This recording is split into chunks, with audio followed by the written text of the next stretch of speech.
세진아, 너희 신혼집 전세로 들어간 거 확실하니? 네, 맞죠. 그 말을 들은 이 씨는 가방에서 꺼낸 부동산 계약서 사본과 서류를 테이블 위에 조용히 펼쳤습니다. 근데 말이야, 이 집은 전세가 아니라 월세더구나. 내가 직접 부동산 가서 다 확인하고 왔다. 내가 신혼집 구하라고 준 2억 대체 어디에 썼니? 어머니, 그게 제가 진짜 그러려고 그런 게 아니라, 다 알고 왔으니까 바른 대로 말해. 그 돈 내 가방 사는데 쓴 거 맞지? 죄송해요, 어머니. 급한 일 때문에 조금만 쓰고 다시 전세집 구하려고 했어요. 돈 메꾸고 남편이랑 어머니한테도 사실대로 다 말하려고 했고요. 어떻게 신혼집 전세금 하라고 준 돈을 내 개인적인 일에 쓸 수 있니? 그 급한 일이란 게 대체 뭔데? 그게 작년에 대출 받은 게 좀 있었거든요. 신용카드 빚도 밀려 있었고요.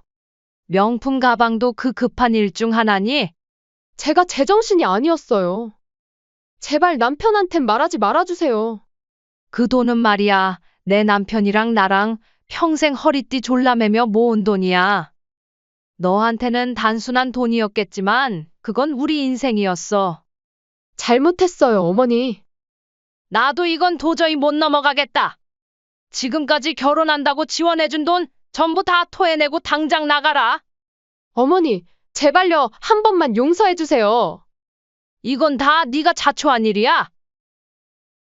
안녕하세요. 이 사연의 주인공은 68세 이순자 씨입니다. 서울 근교의 아파트에서 혼자 살아가고 계시는 이 씨는 평생을 자식 하나 잘 키워보겠다는 마음 하나로 살아온 평범한 어머니이십니다. 그런데 최근에 겪은 일이 너무나 충격적이어서 이렇게 용기를 내어 사연을 보내게 되었다고 하시네요. 이 씨는 남편과는 70이 넘도록 사이좋게 살았고 10년 전 남편을 먼저 떠나보낸 이후로는 줄곧 혼자였습니다. 이 씨에게는 외아들이 하나 있었습니다. 36세 아들은 이 씨가 인생을 걸고 키운 자식이었죠.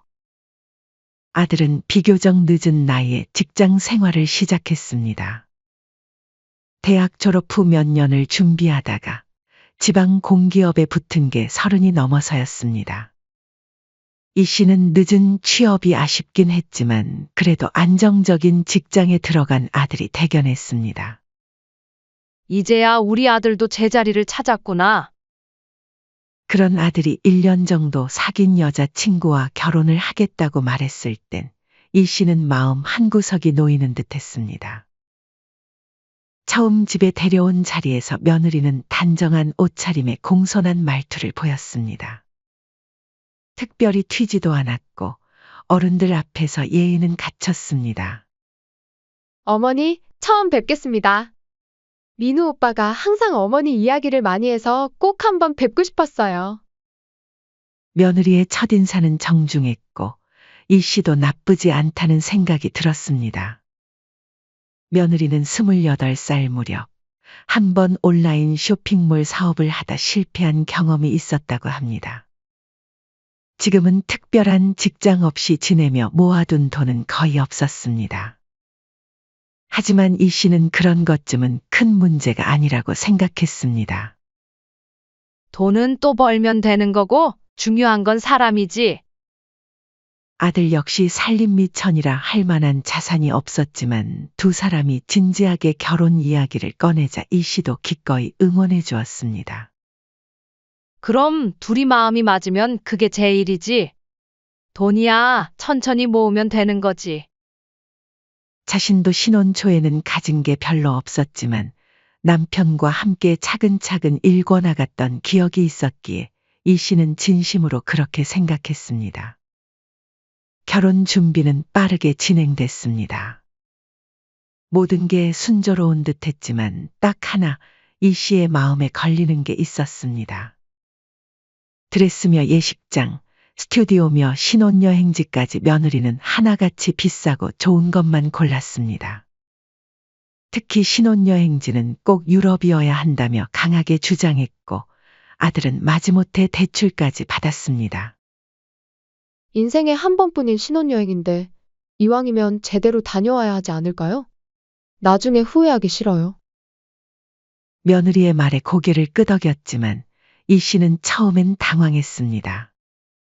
아니, 돈도 없다면서 이렇게까지 호화롭게.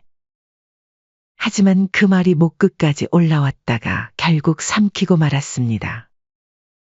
그래, 인생에 한 번뿐인 결혼이라잖아. 얼마나 꿈꿔왔겠어. 나 때랑은 다르지. 결혼식 이후 이 씨는 큰 결심을 했습니다. 남편과 평생을 함께 모아온 2억 원을 전세자금으로 내주기로 한 것입니다. 어머니, 정말 괜찮으세요? 이렇게 큰 돈을. 아들이 걱정스러운 표정으로 물었을 때 이 씨는 웃으며 대답했습니다. 괜찮다. 어차피 너 줄 돈인데 지금 주나 나중에 주나 마찬가지야. 그 돈이면 신혼집 전세로 충분할 거야. 어머니, 걱정 마세요. 그 돈이면 신혼집 전세로 충분해요. 라고 아들은 말했고 그렇게 이 씨는 믿고 평생 모은 돈 2억을 아들과 며느리에게 넘겨주었습니다. 그리고 몇 주 뒤 아들 부부는 경기도 외곽의 신축 아파트에 입주했습니다. 저나 목소리는 늘 밝았고 주말마다 어김없이 얼굴을 비추던 며느리도 겉보기엔 전혀 문제 없어 보였습니다. 어머니, 집이 정말 좋아요. 신축이라 깨끗하고 교통도 편해요. 며느리는 밝은 목소리로 근황을 전했고 아들도 만족스러워했습니다. 이 씨는 그 모습을 흐뭇하게 바라보며 스스로에게 말했습니다. 괜한 걱정이었나 보다. 저렇게 웃고 사는 걸 보니 다행이네. 하지만 이 씨는 몰랐습니다.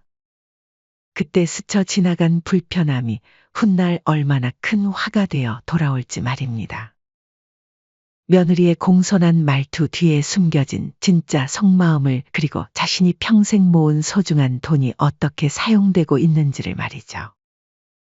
결혼 후 몇 달이 지난 어느 날이었습니다. 이 씨는 정기검진을 받으러 오랜만에 큰 병원에 들렀습니다. 혈압약도 받고 간단한 건강 체크도 마친 후 병원을 나서는데 문득 근처에 살고 있는 아들 내외의 신혼집이 생각났습니다. 병원도 왔으니 그냥 집에 가긴 아깝지 얼굴이나 보고 갈까? 아들네 신혼집도 제대로 구경 못 해봤는데.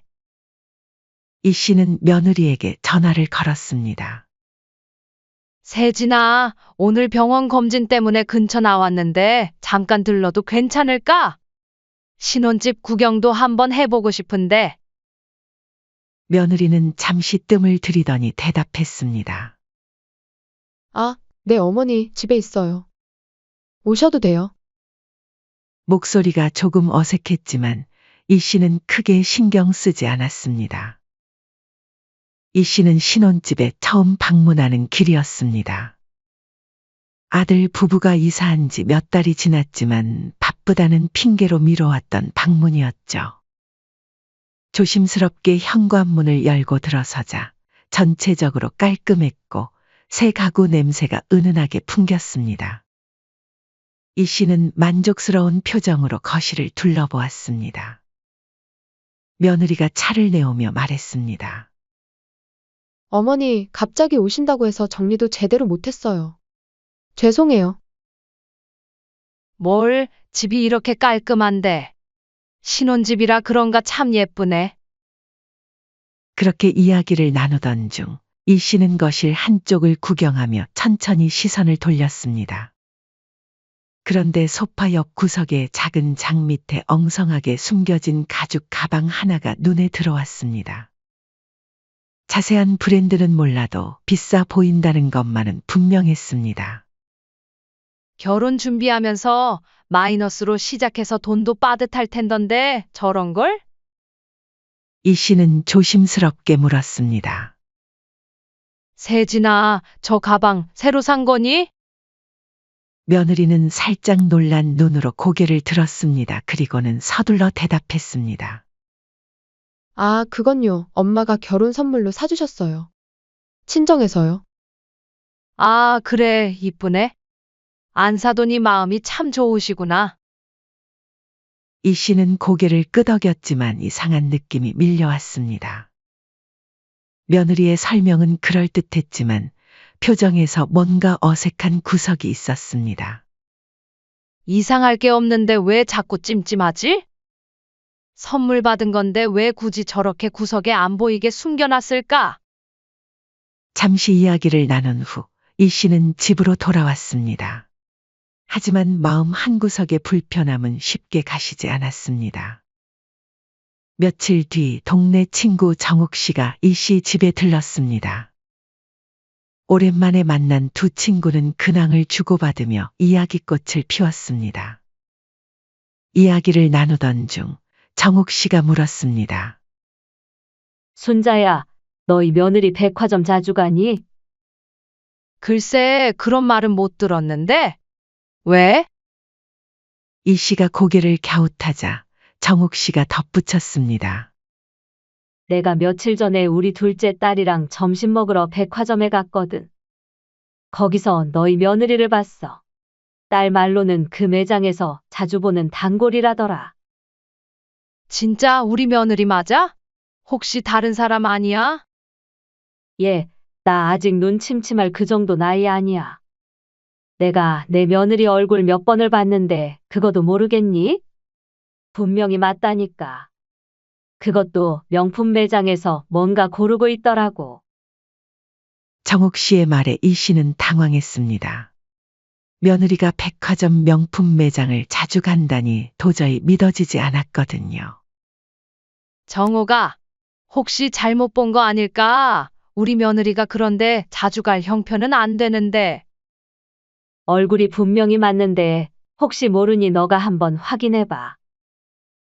그날 밤 이 씨는 잠을 제대로 이루지 못했습니다. 아니겠지, 설마? 그런데 만약 정말이라면 며느리는 돈이 대체 어디서 난 걸까? 결국 이 씨는 직접 백화점에 가보기로 결심했습니다. 의심하고 싶지는 않았지만 확실히 하고 넘어가는 게 좋겠다는 생각이 들었습니다. 첫째 날, 이 씨는 오후 시간에 백화점을 찾았습니다. 명품 매장들을 천천히 둘러봤지만 며느리를 닮은 사람조차 보이지 않았습니다. 둘째 날도, 셋째 날도 마찬가지였습니다. 이 씨는 점점 안도감을 느꼈습니다. 역시 정옥이가 헷갈린 거였나 보다. 괜히 내가 의심을 했나 봐. 며느리한테 미안한 마음만 드네. 그렇게 돌아서려는 순간 익숙한 목소리가 들렸습니다. 그 신상품, 품절됐던 거. 맞아요. 재고 들어왔어요? 목소리는 분명 며느리의 신난 목소리였습니다. 이 씨는 깜짝 놀라 그 방향을 바라봤습니다. 조금 뒤 화사하게 웃으며 직원과 대화를 나누는 며느리의 얼굴이 눈에 들어왔습니다. 며느리는 명품 가방 코너에서 새로 나온 제품을 살펴보고 있었습니다. 이 씨는 순간 발걸음을 멈췄습니다. 가슴이 철렁 내려앉았습니다. 정말 우리 며느리네. 정옥이 말이 맞았구나. 이 씨는 잠시 고민했습니다. 하지만 고민은 잠시였고 이 씨는 조용히 뒤돌아섰습니다. 지금은 말을 꺼낼 때가 아니라는 판단이 들었습니다. 더 정확히 알아본 후에 이야기하는 게 좋겠다고 생각했습니다. 돌아오는 길, 이 씨는 머릿속이 복잡했습니다. 아들 월급으로는 명품 가방을 자주 살 형편이 안 될 텐데. 그때 문득 이 씨의 머릿속에 번뜩 떠오른 게 있었습니다. 그건 바로 전세금. 현금으로 직접 전달한 2억 원이었죠. 하지만 이 씨는 이것만은 아니길 바랬습니다. 설마 며느리가 아무리 그래도 신혼집 하라고 준 돈을 쓸 리가 없지. 나도 참 나이 먹으니 생각만 많아져서는. 하지만 의심은 의심을 낳았고 그날 밤 먼저 아들에게 전화를 걸어 확인해 봤습니다. 민우야, 내가 준 돈 전세로 쓴 거 맞지? 혹시 돈이 남은 건 아니고? 아들은 의아하다는 듯 대답했습니다. 엄마, 우리 전세 맞다니까요. 왜 갑자기 그런 걸 물어보세요? 이미 계약까지 다 했다니까요. 이 씨는 잠시 망설이다가 다시 물었습니다. 그 계약할 때 너도 같이 갔었니? 계약서는? 아들은 한참 뜸을 들이더니 말했습니다. 아니요, 그날 제가 회사에 급한 일이 있어서 같이 못 갔어요. 계약 날짜 잡았을 때 마침 출장이 겹쳐서 아내가 혼자 가서 다 처리하고 왔어요. 이 씨는 그 말을 듣는 순간 말문이 턱 막혔습니다. 어쩐지 이상했던 퍼즐 조각들이 하나둘 맞춰지기 시작했습니다. 결국 이 씨는 다음 날 신혼집 계약을 맡았던 부동산 중개사무소를 직접 찾아가기로 결심했습니다. 사무실 문을 열고 들어선 이 씨는 안내 데스크에 다가가 조심스럽게 말을 건넸습니다. 저 다름이 아니라요. 저희 아들 부부가 여기서 집을 계약했다고 해서요. 그 집 계약 확인만 좀 가능할까요? 저는 이상한 사람은 아니고 그 집 시어머니거든요. 중개인은 순간 당황한 눈치였지만 이내 웃으며 말했습니다. 아, 그러세요? 잠시만요. 안쪽에서 확인 좀 해볼게요. 중개인은 조심스럽게 안으로 들어갔습니다. 이 씨는 가슴이 쿵쾅거리며 기다렸습니다. 잠시 후 다시 나온 중개인은 무거운 표정으로 말했습니다. 사모님, 그 집은 전세는 아니고 보증금 조금 넣고 월세 계약이에요. 이 씨는 심장이 철렁 내려앉았습니다. 그럼 전세금은요? 보증금으로 일부만 들어갔고요. 나머지는 저희도 잘 모르겠네요. 부동산 사무실을 나선 이 씨는 벤치에 앉아 한참을 멍하니 있었습니다. 이건 그냥 넘길 일이 아니야. 반드시 며느리와 단둘이 만나서 확인해야겠어. 이 씨의 불편했던 예감은 이제 의심이 아니라 확신이 되어가고 있었습니다. 며칠을 고민하던 끝에 이 씨는 며느리에게 전화를 걸었습니다. 세진아, 시간 좀 낼 수 있겠니? 단둘이 할 얘기가 있어서 말이다. 며느리는 살짝 놀란 듯했고 목소리는 살짝 떨려왔습니다. 마치 잘못을 하고 걸린 어린아이처럼 말이죠. 네, 어머니. 무슨 일이세요? 그건 만나서 얘기하자. 어디 조용한 데서 보자꾸나. 그렇게 둘은 집 근처 작은 카페에서 마주 앉았습니다. 오랜만에 마주한 두 사람 사이에는 묘한 긴장감이 흘렀습니다. 침묵 속에서 며느리는 웃으며 말했습니다. 어머니, 무슨 일이세요?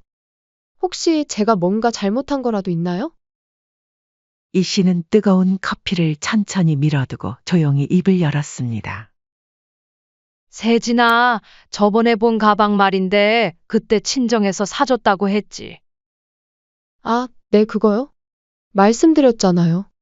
친정 엄마가 결혼 선물로 주신 거예요. 이 씨는 고개를 살짝 끄덕이더니 조용히 입을 열었습니다. 그리고 너희 신혼집 전세로 들어간 거 확실하니? 네, 맞죠. 그 말을 들은 이 씨는 가방에서 꺼낸 서류를 테이블 위에 조용히 펼쳤습니다. 부동산 계약서 사본과 확인 서류였습니다. 근데 말이야, 이 집은 전세가 아니라 월세더구나. 내가 직접 부동산 가서 다 확인하고 왔다. 며느리의 표정이 굳더니 입술이 파르르 떨렸습니다. 이 씨는 정면을 바라본 채 단단한 목소리로 물었습니다. 내가 신혼집 구하라고 준 2억 대체 어디에 썼니? 이 씨의 목소리는 담담했지만 정면에서 시선을 고정한 눈빛은 흔들림이 없었습니다. 며느리는 손을 움켜쥐더니 작은 숨을 내쉬었습니다. 어머니, 그게 제가 진짜 그러려고 그런 게 아니라 다 알고 왔으니까 바른 대로 말해. 그 돈 내 가방 사는데 쓴 거 맞지? 며느리는 한참 침묵하더니 끝내 고개를 숙였습니다. 이내 흐느끼는 목소리로 말했습니다. 급한 일이 있어서 조금만 쓰고 다시 전셋집 구하려고 했어요. 돈 메꾸고 남편이랑 어머니한테도 사실대로 다 말하려고 했고요. 어떻게 신혼집 전세금 하라고 준 돈을 내 개인적인 일에 쓸 수 있니? 대체 그 급한 일이란 게 뭔데? 그게 작년에 대출 받은 게 좀 있었거든요. 신용카드 빚도 밀려 있었고요. 명품 가방도 그 급한 일 중 하나니? 며느리는 이내 무릎을 꿇었습니다. 어머니, 죄송해요. 정말 죄송해요. 제가 제정신이 아니었어요. 제발 남편한텐 말하지 말아주세요. 이 씨는 고개를 돌린 채 한참을 말이 없었습니다. 그 침묵 속에서 며느리의 울음소리만이 가만히 흘렀습니다. 그 돈은 말이야, 내 남편이랑 나랑 평생 허리띠 졸라매며 모은 돈이야. 너한테는 단순한 돈이었겠지만, 그건 우리 인생이었어. 며느리는 숨도 제대로 쉬지 못하며 고개를 숙였습니다. 진짜 죄송해요, 어머니. 이 씨는 깊은 한숨을 내쉬고 말했습니다. 나도 이건 도저히 못 넘어가겠다. 지금까지 결혼한다고 지원해준 돈 전부 다 토해내고 나가라. 그리고 아들한테도 전부 얘기할 거다. 이 씨는 자리를 털고 일어섰습니다. 어머니, 제발요, 한 번만 남편한텐 말하지 말아주세요. 세진아, 이건 다 내가 자초한 일이야. 며느리는 무릎 꿇은 채 목이 메인 채로 매달렸지만 이 씨는 뒤돌아보지 않았습니다. 카페에서의 대화가 끝난 뒤 이 씨는 단숨에 집으로 돌아와 아들에게 전화를 걸었습니다. 민우야, 오늘 저녁에 내 집으로 잠깐 와라. 엄마가 중요한 할 말이 있어. 며느리랑 관련된 일이야. 그날 밤 집에 들어선 아들은 어머니의 표정을 보고 무언가 심상치 않음을 느꼈습니다. 왜요, 엄마? 무슨 일 있으세요? 이 씨는 식탁에 앉으며 조용히 말했습니다. 내가 전세 구하라고 준 2억. 그거 전세금으로 안 썼더라. 아들은 눈을 휘둥그레 뜨며 어처구니 없다는 듯 말했습니다. 네? 그게 무슨 소리예요? 그럼 지금 살고 있는 신혼집은 뭔데요? 이 씨는 부동산 중개사무소에서 들은 말을 그대로 꺼냈습니다. 그게 전세가 아니었어. 너한테 거짓말하고 월세로 계약하고 남은 돈은 걔 통장에 있다고 하더라. 아들은 입을 다문 채 한참이나 아무 말이 없었습니다. 그러다 손으로 머리를 감싸지며 고개를 푹 숙였습니다. 진짜예요, 엄마. 그래. 너 없을 때 내가 직접 부동산 가서 확인했어. 오늘은 며느리랑도 만나서 얘기 다 들었다. 도대체 왜 그런 걸 저한텐 한마디 말도 안 하고. 목소리가 작아지며 떨렸고 아들은 속으로 끓는 분노를 간신히 누르고 있었습니다. 엄마, 그 돈 어디에 썼다던가요? 이 씨는 단호하게 대답했습니다. 명품 가방, 옷, 여행 경비, 카드값, 대출 이자까지. 지금까지 한 3천만 원 정도 쓴 것 같더라. 아들은 자리에서 일어섰습니다. 그리고 이를 악문 듯한 얼굴로 말했습니다. 엄마, 이 결혼 못 하겠어요. 이건 완전히 배신당한 거예요. 민우야, 잠깐만 감정적으로 굴지 말고 한 번은 더 이야기해보는 게 그래도 결혼한 사이잖니? 엄마, 그래서 더 중요한 문제예요. 결혼이란 건 믿음인데 먼저 깬 건 제 아내예요. 이 씨는 아들의 어깨를 붙잡으며 말했습니다. 그래도 한 번은 차분히 생각해봐라. 사람 일이라는 게. 하지만 아들은 고개를 절레절레 흔들며 말했습니다. 엄마, 저는 이미 결심했어요. 아직 혼인신고도 하기 전이고, 지금 안 헤어지면 나중에 더 크게 후회할 일이 생길지도 몰라요. 요즘 이혼율 높다고는 하는데, 설마 이런 일이 진짜로 저한테 생길 줄 몰랐어요. 단단히 굳은 아들의 얼굴에서 진심을 읽을 수 있었습니다. 그제야 이 씨도 더는 말리지 않았습니다. 그래, 너가 그렇다면 엄마도 내 선택을 존중할게. 이건 내가 결정해야 할 일이니까. 며칠 뒤 아들은 며느리를 따로 불러 결별을 통보했습니다. 우리 그만하자. 신뢰가 깨졌는데 이걸 어떻게 다시 붙이겠어? 며느리는 무릎을 꿇고 울며 말했습니다. 오빠, 미안해. 진짜로 미안해. 다시는 안 그럴게. 그냥 잠깐만 쓴다는 게 이렇게 될 줄은 몰랐어. 아들은 고개를 돌렸습니다. 다른 돈도 아니고 우리 엄마가 집 전세금 하라고 피땀 흘려 모은 돈을 몰래 써? 그 돈 다시 돌려놔. 못 돌려놓으면 알아서 해. 며느리는 마지막까지 매달렸지만 이미 아들의 마음은 돌아올 수 없는 선을 넘어버렸습니다. 혼인신고 전이었기에 법적으로는 이혼이라 부르긴 어려웠지만 마음속으로는 결혼 생활이 완전히 끝난 순간이었습니다. 하지만 문제가 하나 남아 있었습니다. 바로 전세금 2억 원이었습니다. 아들은 어머니에게 말했습니다. 이대로 넘어가면 안 돼요. 그 돈으로 가족을 속인 건 그냥 실수가 아니에요. 민사소송뿐 아니라 형사고소도 고려해야 한다고 봐요. 이 씨는 말없이 고개를 끄덕였지만 그녀의 마음속은 더 복잡해졌습니다. 며칠이 지난 어느 날 오후 뜻밖의 사람들이 이 씨의 집을 찾아왔습니다. 바로 사돈 부부였습니다. 며칠 뒤 오후 며느리의 친정 부모인 사돈 부부가 이 씨의 집을 찾아왔습니다. 사실 처음에 며느리와 아들의 결별 소식을 들었을 때 사돈들은 크게 반발했었습니다.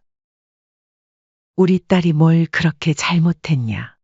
남의 딸 앞길 다 막을 일 있냐며 이 씨와 아들에게 선을 넘게 화를 냈었죠. 심지어 저번 달엔 아들의 회사에까지 찾아와 깽판까지 쳤었습니다.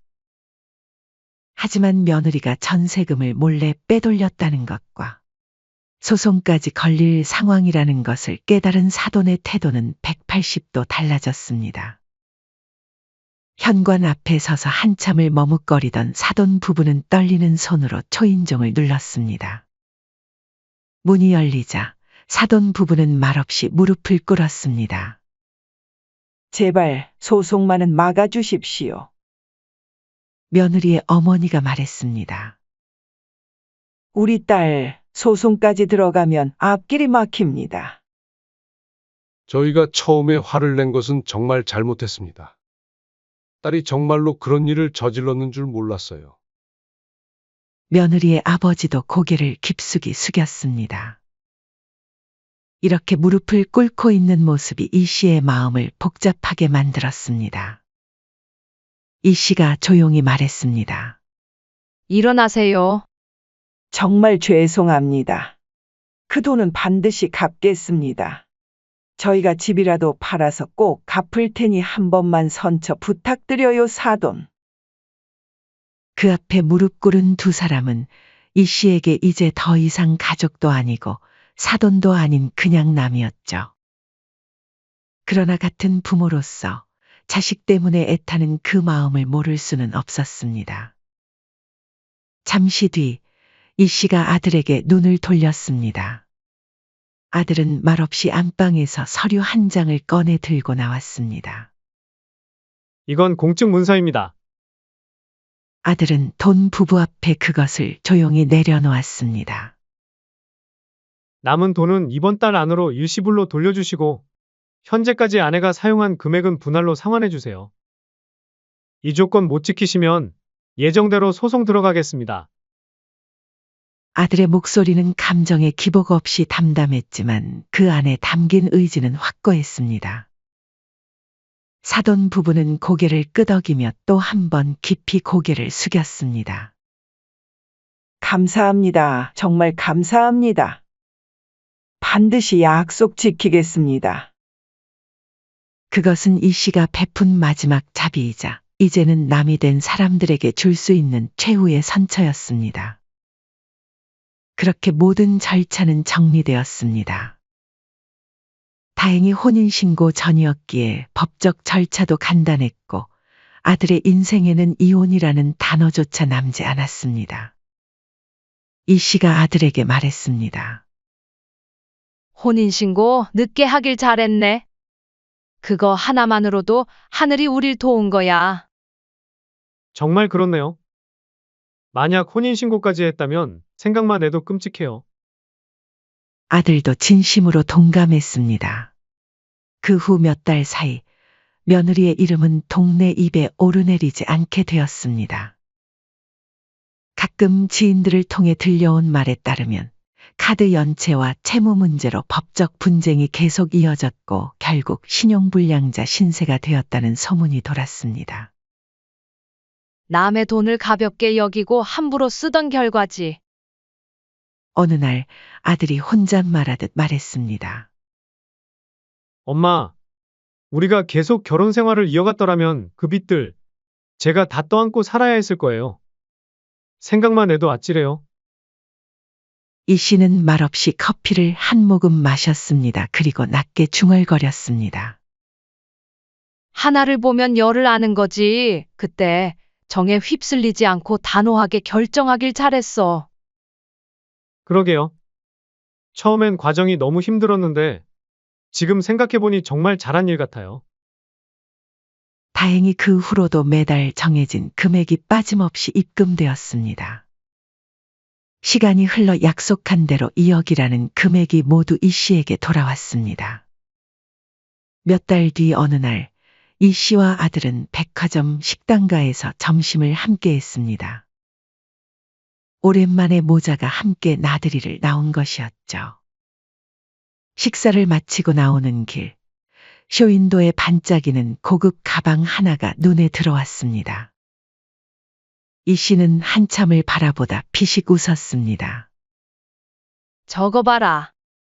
그때 가방 보면서도 뭔가 이상하다 싶었는데 그 직감을 무시하지 말았어야 했어. 엄마는 그때부터 뭔가 이상하다고 느끼셨구나. 아들이 고개를 끄덕였습니다. 사람은 것만 봐선 정말 모르는 거구나. 그렇게 얌전하고 착해 보이던 아이가. 그때 혼인신고까지 했거나 아이까지 있었으면 정말 인생 끝장날 뻔했죠. 아들의 목소리에는 아직도 배신감이 남아 있었습니다. 이 씨는 한참을 침묵하다가 천천히 대답했습니다. 믿음은 아무나한테 주는 게 아니구나. 특히 돈과 관련돼서는 정에 휩쓸리면 안 돼. 이번 일로 정말 많은 걸 배웠어. 맞아요. 엄마가 그때 확인해 주셔서 정말 다행이에요. 앞으로는 정말 신중하게 사람을 만나야겠어요. 그리고 그녀는 백화점의 유리문을 천천히 열었습니다.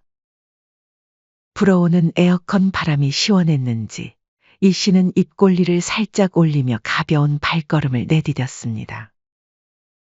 비록 이 씨와 아들은 한때 깊은 상처와 배신감 속에 흔들렸지만 지금은 조용하고 단단한 일상 속에서 서로를 더 깊이 이해하며 살아가고 있습니다. 전세금도 결국 모두 돌려받았고 이번 일을 통해 무엇보다 귀한 교훈 하나를 얻었습니다. 바로 사람을 믿는 일의 소중함과 신중함에 대해서 말이죠. 그로부터 1년 후 아들은 회사 동료의 소개로 새로운 사람을 만나기 시작했습니다. 이번에는 정말 천천히 조심스럽게 알아가고 있었습니다. 엄마, 이번엔 정말 신중하게 할게요. 혼인신고도 최소 2년은 사귄 다음에 하려고요. 그래, 그게 좋겠다. 사람은 오래 봐야 진짜 모습을 알 수 있으니까. 이 씨는 아들의 현명한 결정에 마음이 놓였습니다. 이번 시련을 통해 더욱 단단해진 모자의 유대감이 앞으로 올 모든 시험을 이겨낼 힘이 되어줄 것입니다. 앞으로는 그 어떤 어둠도 거짓도 이 두 사람의 삶을 흔들지 않기를 바랍니다. 부디 이 씨와 아들, 이제부터는 진정한 행복과 평안한 일상만이 함께하기를 진심으로 바랍니다. 사연은 여기까지였습니다. 구독과 좋아요, 댓글은 영상 제작에 큰 힘이 됩니다. 인생의 쉼표를 시청해 주셔서 감사합니다.